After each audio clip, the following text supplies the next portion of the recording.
DNN TV Telugu news ఛానల్కి స్వాగతం.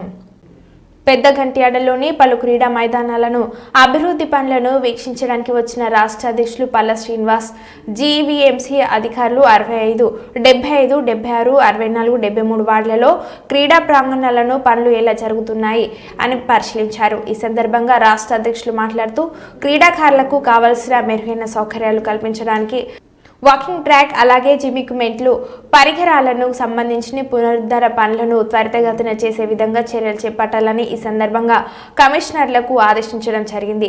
GVMC commissioner Sampath Kumar, 76వ ward deputy floor leader Gangadham Srinivas, 64వ వార్డు దల్లి గోవింద్, 70వ వార్డు పులి లక్ష్మీబాయి, 78వ వార్డు కార్పొరేటర్ బొండా జగన్, 65వ వార్డు కార్పొరేటర్ బొడ్డు నరసింగ పాత్రుడు, విశాఖ జిల్లా Telugu Desam party youth Malli Pentaraju, Sunny Raja, NDA కూటమి నాయకులు, జోనల్ కమిషనర్ శేషాద్రి, ఇతర అధికారులు తెలియజేసిన కార్యకర్తలు వచ్చిన పాల్గొనడం జరిగింది. తర్వాత మీకు కబడ్డీ ఎక్కువ సార్. Boxing, kabaddi, volleyball